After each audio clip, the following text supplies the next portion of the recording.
You know what's strange right now as you're watching this? You might be completely healed from something that once destroyed you, and you don't even realize it. Think about that for a second. You could be sitting there thinking you're still broken, still damaged, still struggling with the same old wounds. Meanwhile, your psyche has been quietly doing the work silently, invisibly, rebuilding you from the inside out while you weren't paying attention. Carl Jung understood something most therapists miss. He knew that healing doesn't announce itself with trumpets and confetti. It doesn't send you a notification saying, "Congratulations, you're fixed now." No, real healing is subtle. It's the psychological equivalent of a tree growing. You don't see it happening, but one day you look up and realize, "Holy, when did I become this tall?" Here's what I'm going to prove to you in the next 50 minutes. You've healed more than you think, and I'm going to show you exactly how to recognize it. But here's the catch. This isn't one of those feel-good videos that tells you everything is fine when it's not. This is about something deeper, something Jung spent his entire life studying. The process he called individuation.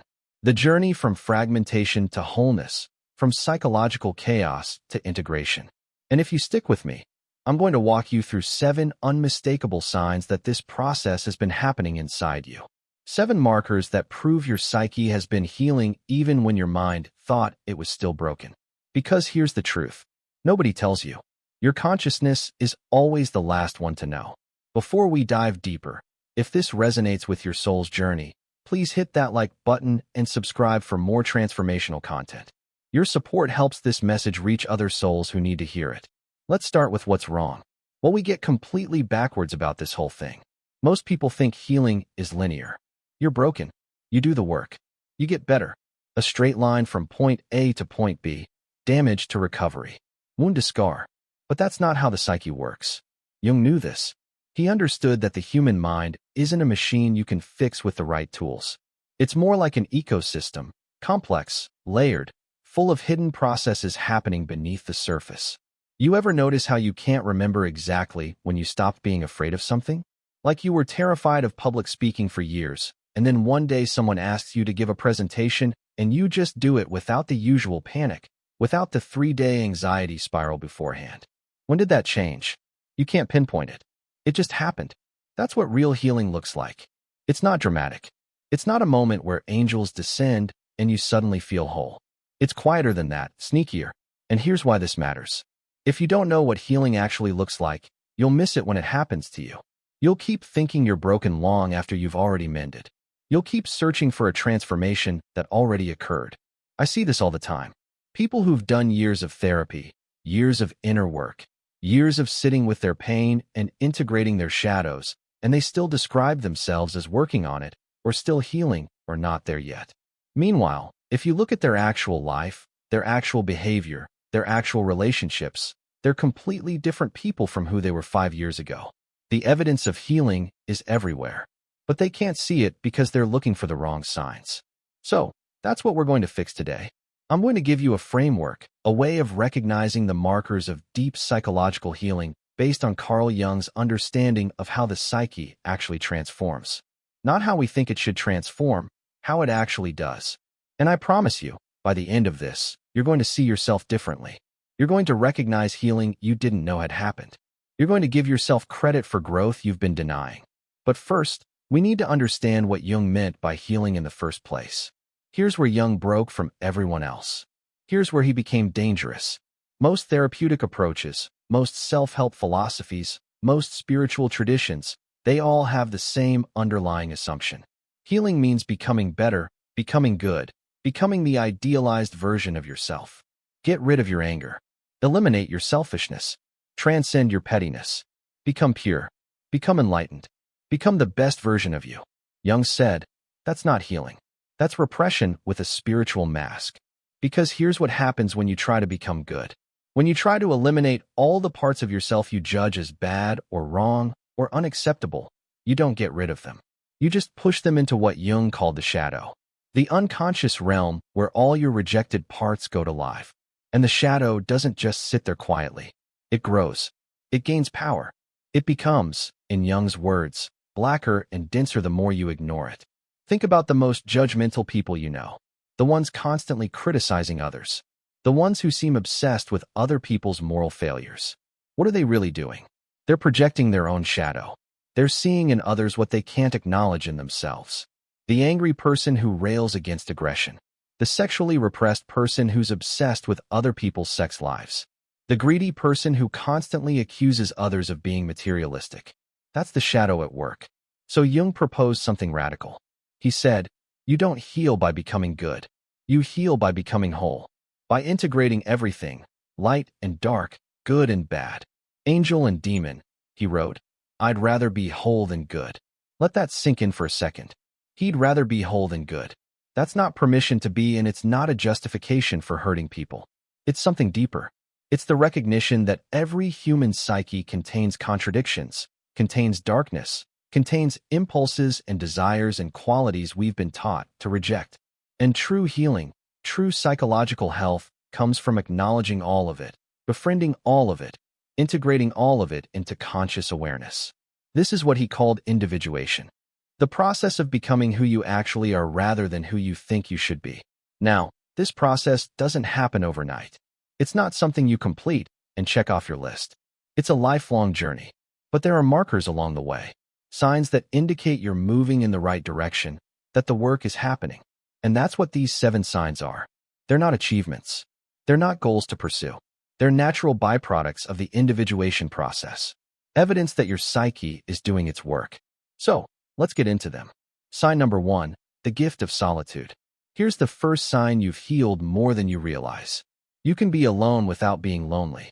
Now, I know that sounds simple, maybe even obvious, but pay attention to what's actually happening here, because this is profound. Most people are terrified of being alone. And I don't mean for an hour or two. I mean really alone. No phone, no distractions, no TV, no music. Just you and your thoughts in a quiet room. Try it sometime. Watch what happens. 5 minutes in, your hand reaches for your phone without you even consciously deciding to. Your mind starts listing all the things you need to do. You suddenly remember emails you need to send, texts you need to answer, videos you need to watch, anything to avoid being present with yourself. Jung understood this. He said, we fill our lives with noise and activity specifically to avoid confronting what's inside, because what's inside can be terrifying. All those thoughts we don't want to think. All those feelings we don't want to feel. All those parts of ourselves we've been running from. But here's what changes when you've started to heal. You can sit with yourself. You can be in that quiet room and feel okay. Not ecstatic, not necessarily happy, just okay. Peaceful, even content. Why? Because you've done something most people never do. You've met yourself, the real you. Not the persona you present to the world, not the idealized version you wish you were. The actual you with all your flaws and fears and weird thoughts and uncomfortable truths. This is shadow work. This is what Jung meant by making the unconscious conscious. You've looked at the parts of yourself you were taught to hide. The anger, the jealousy, the pettiness, the desire for revenge, the sexual thoughts you're supposed to suppress, the selfish impulses you're supposed to deny. And instead of running from them, you acknowledge them. You said, okay, this is also me. That's integration. That's how the shadow loses its power over you. Because here's the thing about the parts of yourself you reject. They don't go away. They just go underground. They become what Jung called autonomous complexes. Many personalities within your psyche that hijack your behavior when you're not looking. Ever blow up at someone over something small and then think, why did I react like that? That's not even like me. That's a complex activating. That's your shadow taking control. But when you've integrated these parts, when you've brought them into consciousness and accepted them as aspects of who you are, they stop controlling you. They become just parts of you. Not good, not bad, just human. And that's when solitude becomes possible, because you're no longer afraid of what you'll find when you're alone with yourself. You've already met those demons. You've already shaken hands with them. They're not strangers anymore. You become your own companion, your own friend. And that's one of the most underrated signs of deep psychological healing. If you can sit in a quiet room with yourself for an hour and feel at peace, you've healed more than you realize. Sign number 2, when the past loses its teeth. Second sign, your old triggers don't trigger you anymore. Let me paint you a picture. There's this thing that used to absolutely wreck you. Maybe it was a certain tone of voice. Maybe it was being criticized. Maybe it was feeling ignored or overlooked. Maybe it was seeing someone succeed where you failed. Whatever it was, when it happened, boom, you'd spiral. Hours, days, sometimes weeks of emotional chaos. Rumination, self-doubt, anger, that sick feeling in your stomach that wouldn't go away. It had power over you. Complete power. But then something changes and you don't even notice it at first. That same situation happens. That same trigger presents itself and you feel something, a little twinge, maybe a brief moment of discomfort, but it doesn't consume you. It doesn't pull you under. You notice it. You observe it. You think, interesting. And then you move on. What the hell happened? Jung would say you made the unconscious conscious. You brought the buried wound into the light and processed it, integrated it, metabolized it. See, triggers are basically psychic landmines.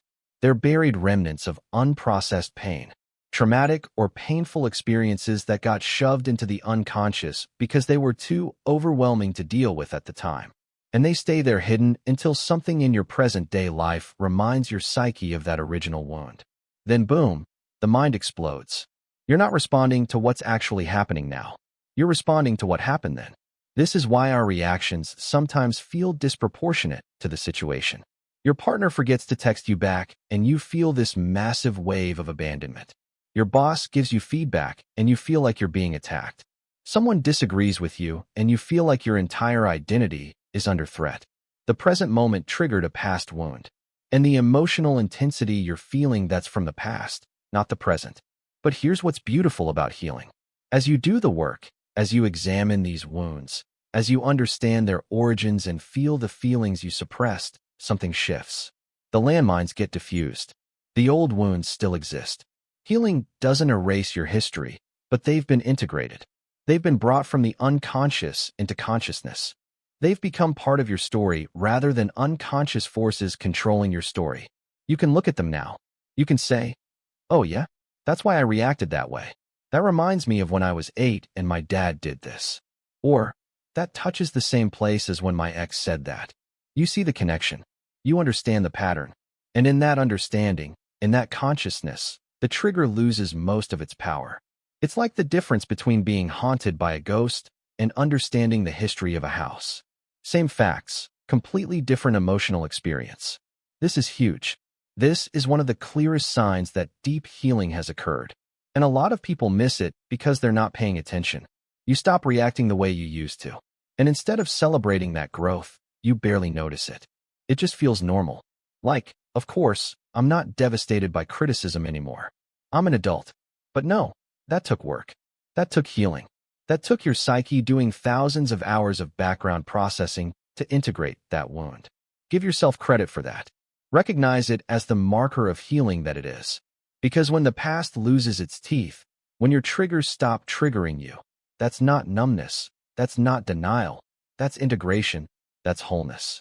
Sign number 3, the paradox playground. Third sign, and this is where it gets interesting. You can hold contradictions without losing your mind. Let me ask you something. Can you love someone and also be frustrated by them? Can you be grateful for your life while also acknowledging its difficulties? Can you be confident in your abilities while also recognizing your limitations? If you answered yes, congratulations. You've achieved something most people struggle with their entire lives. You can hold paradox. Western culture hates paradox. We want things to be one way or the other, right or wrong, good or bad, success or failure. You're either confident or insecure, either happy or sad, either healed or broken. We're taught that contradictions need to be resolved, that you need to pick a side, that you need to be consistent, but life doesn't work that way, and the psyche definitely doesn't work that way. Jung knew this. He talked about what he called the transcendent function, the ability to hold opposing truths simultaneously without collapsing them into a single answer. This is psychological maturity. This is what integration actually looks like. Think about it. You contain multitudes. You're not one thing. You're kind and selfish. You're brave and afraid. You're wise and foolish. You love and you hate. You're strong and vulnerable. You're confident and uncertain. All of these exist in you at the same time. And when you've healed significantly, you can acknowledge this without it breaking your brain.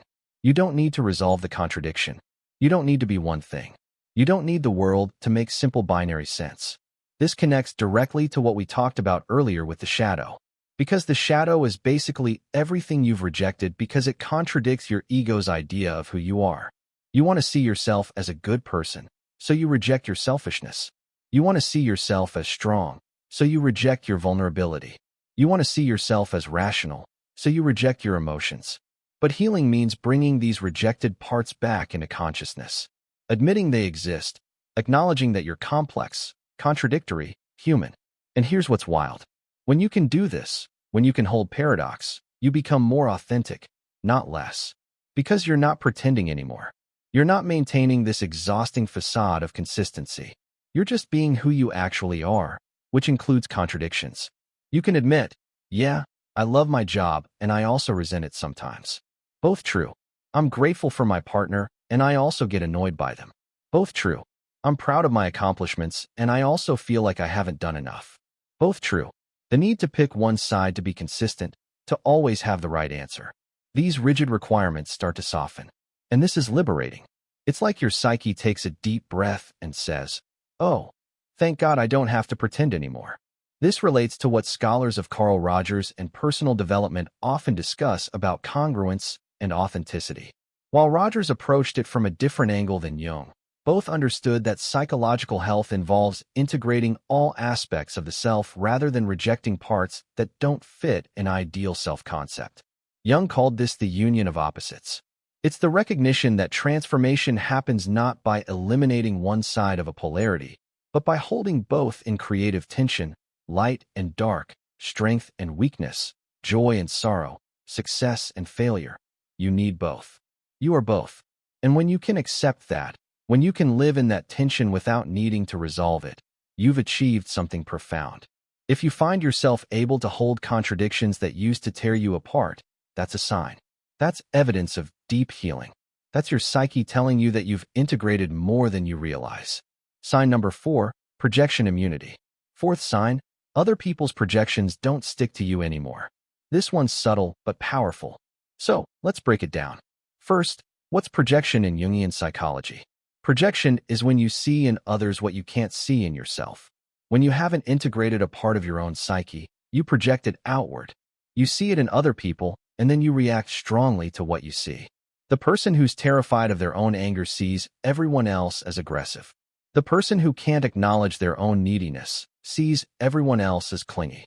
The person who's running from their own sadness sees everyone else as depressed and tries to fix them. You're not seeing the other person clearly.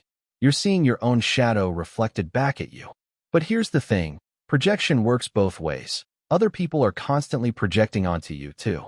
They're seeing in you qualities that belong to their psyche, not yours. They're expecting you to play roles that come from their history, not your reality. They're attributing to you motivations, feelings, and characteristics that are actually their own unconscious material. And when you haven't healed, when you haven't differentiated your own psyche enough, you absorb these projections. You take them as truth about yourself. Someone treats you like an authority figure. Even though you're peers, you start acting like an authority figure. Someone expects you to be weak or needy. You start feeling weak and needy. Someone projects their anger onto you. You start questioning if you're actually an angry person. You become what others project onto you because you don't have a strong enough sense of who you actually are. But here's what changes with healing. You develop what I call projection immunity. Not complete impersoness. You're still human, but a sturdy capacity to recognize when someone is projecting onto you rather than seeing you clearly. Let me give you an example. Say you're in a meeting and someone gets defensive when you ask a simple question. They respond as if you've attacked them, as if you have some hidden agenda. In the past, you might have absorbed that. You might have thought, oh my God, was I aggressive? Did I say it wrong? Am I being hostile? Without realizing it, you take on their projection and start questioning yourself. But when you've healed, when you know yourself better, you can recognize it for what it is. You can think, interesting. That's their interpretation, not my intention. They're responding to something in their own psyche, not to what I actually said. You can have compassion for their reaction without taking responsibility for their projection. This is huge. This is what creates healthy boundaries. Because boundaries aren't about building walls or keeping people out. Boundaries are about knowing where you end and another person begins. What's yours and what's theirs. When you can distinguish between accurate feedback and projection, between what truly belongs to you and what someone else is trying to place on you, you've achieved clarity most people never reach. You know yourself well enough to say, nope, that's not mine. When someone tries to hand you their shadow, and this doesn't make you callous or disconnected, you can still have empathy. You can still be open to feedback, but you're not a sponge anymore. You're not absorbing everyone's unconscious material and carrying it around like it's yours. You've differentiated. You've individuated enough to know yourself distinctly from others. If you find yourself less affected by other people's judgments, less likely to absorb their projections, less inclined to shape yourself according to their expectations, that's not coldness. That's not arrogance. That's healing. That's you knowing yourself well enough to distinguish between what's real and what's projected. Sign number 5, the dream shift. Fifth sign, your dreams have changed. Now, some of you might be thinking, I don't remember my dreams, or I don't pay attention to dreams. And that's fine. This sign might not apply to you specifically, but for those who do engage with their dream life, this is one of the most telling markers of deep psychological transformation. Jung viewed dreams as direct communications from the unconscious, messages from the parts of yourself that don't speak in words or logic. The dream world reveals the current state of your psyche, what's happening beneath conscious awareness. And when you're in states of significant psychological distress or fragmentation, dreams reflect that chaos.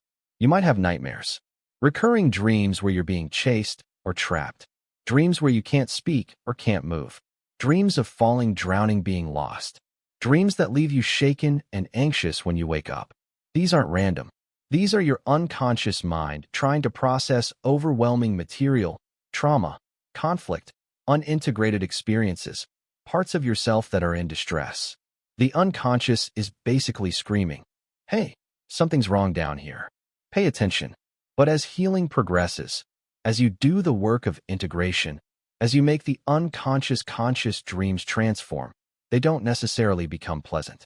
The unconscious still has work to do, still presents challenges, still shows you material that needs attention, but the quality changes. The tone shifts. Nightmares become less frequent, or if they do occur, they're less intense. You might have a dream where something scary is happening, but you're not helpless in it. You find your voice. You discover resources. You wake up feeling intrigued rather than terrified. Recurring dreams, those loops your psyche gets stuck in, they might shift. The scenario changes slightly, or they resolve completely. The thing you've been dreaming about for years just stops. Sometimes healing dreams include specific imagery, water which Jung associated with the unconscious itself, journeys which represent psychological movement, encounters with wise figures which might represent aspects of the self trying to communicate with the ego. You might dream of cleaning a house, which symbolizes psychic organization, crossing a bridge which represents transition, discovering new rooms in a familiar place which suggests unknown aspects of yourself becoming available to consciousness. These aren't universal symbols with fixed meanings. Jung was clear about that.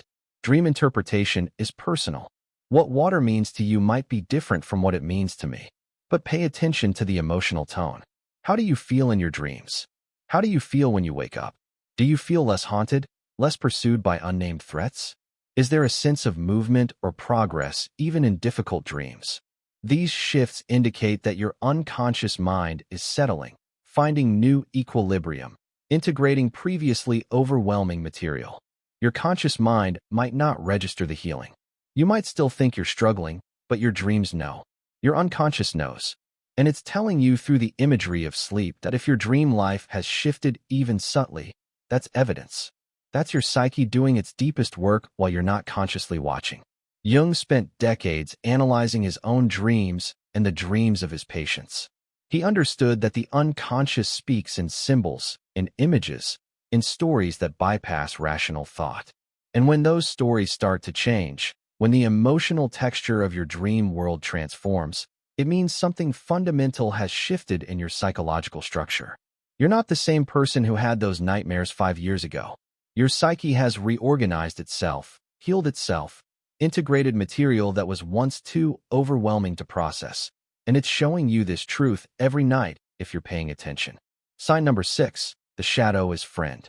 Sixth sign, and this might be the most important, you've stopped waging war against yourself. You've accepted your wholeness, light and dark, good and bad, everything. Let me tell you what this looks like in practice. You can admit things about yourself that you used to deny with everything you had. Yes, I can be selfish. Yes, I feel jealous sometimes. Yes, I have aggressive impulses. Yes, I think petty thoughts. Yes, I sometimes wish bad things on people who've hurt me. And when you admit these things, you don't spiral into shame. You don't think, I'm a terrible person. You just think, yeah, that's human. This is what Jung meant by the gold in the shadow. See, the shadow isn't just bad stuff. It's not just the evil parts of yourself you've rejected. It's also energy, vitality, creativity, aspects of yourself that got shoved down there because they didn't fit the persona you were supposed to present. Maybe you were taught to always be nice, so your assertiveness went into the shadow. Maybe you were taught to be serious and responsible, so your playfulness went into the shadow. Maybe you were taught emotions are weak, so your tenderness went into the shadow. All that stuff is still you. It's just been locked in the basement. And when you do shadow work, when you bring these parts back into consciousness, something paradoxical happens. The very qualities you feared become available to you as resources. The anger you suppressed becomes healthy boundary setting. The selfishness you denied becomes appropriate self-care. The aggression you feared becomes the drive to protect what matters. This is integration. This is wholeness. And here's what's beautiful. When you accept all of yourself, when you stop pretending you're only light and goodness, you become less judgmental of everyone else. Because you understand. You get it. You know that every human psyche contains darkness. That we all have impulses we're not proud of. Thoughts we'd never say out loud. Feelings that contradict our values. And that doesn't make us evil. It makes us human. The people who seem most morally superior, most judgmental of others' flaws, they're the ones still at war with their shadow. They haven't integrated their darkness. So, they project it onto everyone else. But you've done the work. You've looked at your shadow and said, okay, this is also me. And in that acceptance, something profound happens. You stop needing to be perfect. You stop maintaining this exhausting facade. You can just be complicated, contradictory, fully human. There's a relief in this that's hard to describe. It's like your entire system exhales. You've been holding yourself so tightly, trying to be good enough, acceptable enough, worthy enough, and now you can just exist. With all your messiness, all your contradictions, all your very human flaws. You're still ethical. You still have values. You still care about being a good person. But it's not about performance anymore. It's not about proving anything.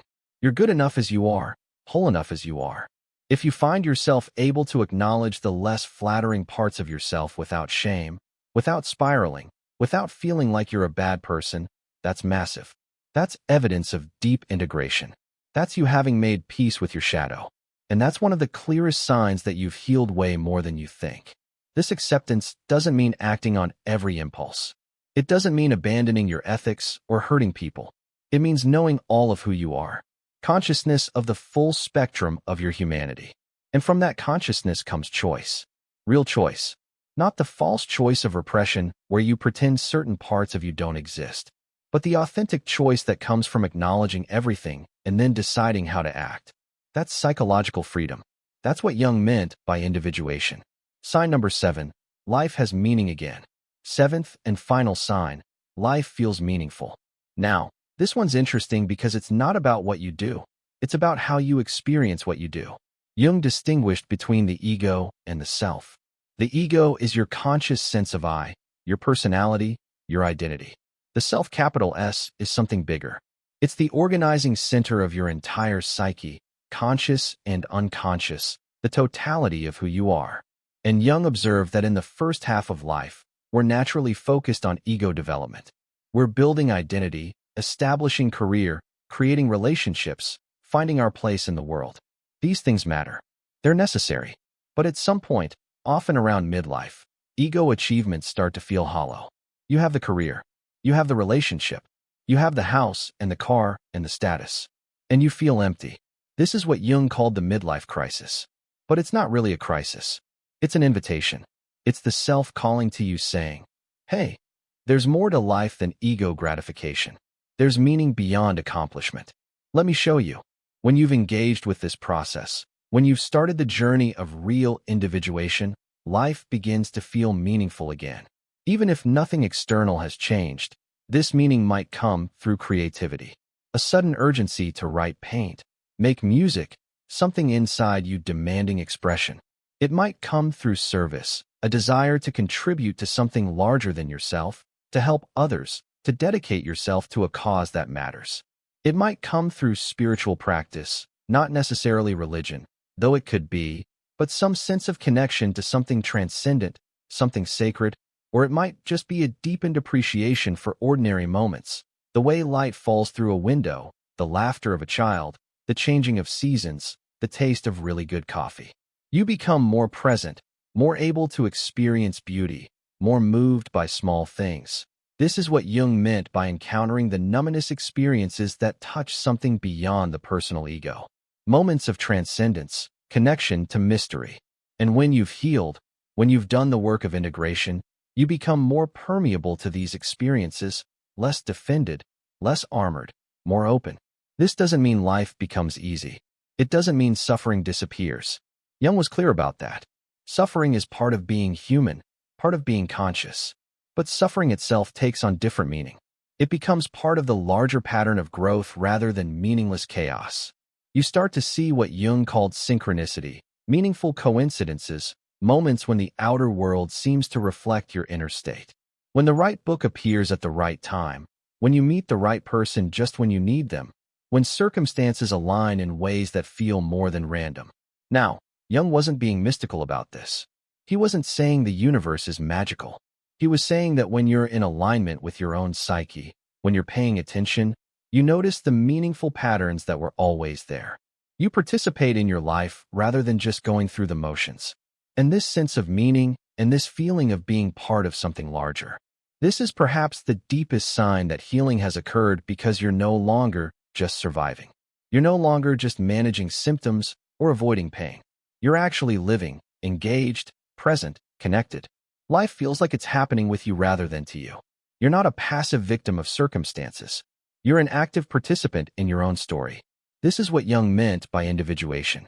Not becoming perfect, not eliminating suffering, but becoming who you actually are. Finding your place in the larger pattern, living with meaning and purpose that comes from within rather than being imposed from outside. If you felt this shift, even in small ways, even inconsistently, that's huge. That's your psyche telling you that you're on the right path, that the work is paying off, that you've healed way more than you think. Many in the field of Carl Rogers and personal development would recognize this as what Rogers called the good life. Though Jung approached it from a different philosophical foundation, both understood that psychological health isn't about reaching a fixed state, but about engaging fully with the ongoing process of becoming. So here we are. 7 signs, 7 markers of healing that happen quietly, subtly beneath conscious awareness. Let's recap what we've covered because I want you to really feel this. I want you to recognize yourself in these signs. 1. You can be alone without being lonely. You've befriended yourself. 2. Your old triggers don't trigger you anymore. The past has lost its teeth. 3. You can hold paradox. You don't need everything to make simple sense. 4. Other people's projections don't stick to you. You know who you are. 5. Your dreams have shifted. Your unconscious is settling. 6. You've accepted your shadow. You've stopped waging war against yourself. 7. Life feels meaningful. You're connected to something larger than ego. Now, here's what I want you to understand. These aren't achievements. These aren't goals you pursue. These are byproducts, natural results of the individuation process. You can't force them. You can't make them happen through willpower or discipline or positive thinking. They emerge. They unfold.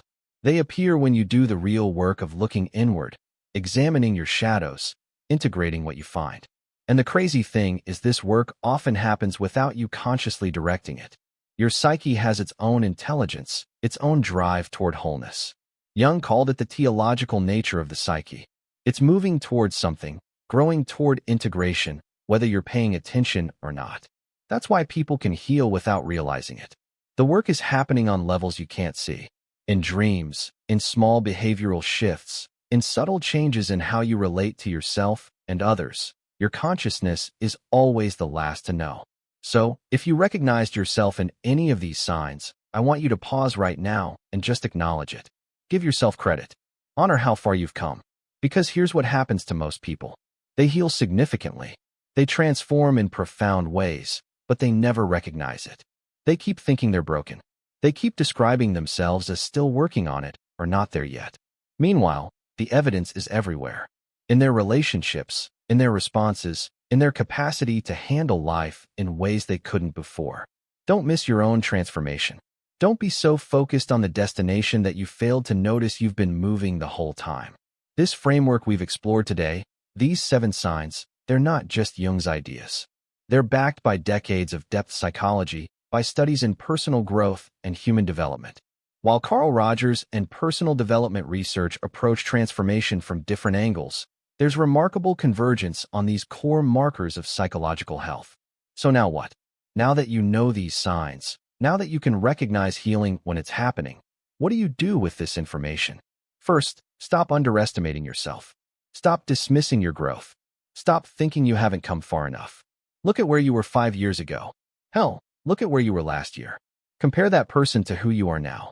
Not in terms of external achievements, in terms of internal capacity, how you handle emotions, how you respond to triggers, how you treat yourself in private moments, how you navigate relationships, how you sit with uncertainty. If anything has shifted, that's growth. That's healing. That counts. Second, trust the process. Trust your psyche's intelligence. You don't need to force this. You don't need to have all the answers right now. The individuation process unfolds in its own time, at its own pace. Your job is to stay conscious, to keep examining your patterns, to notice when you're projecting, to befriend your shadow, to pay attention to your dreams, to question your assumptions. That's it.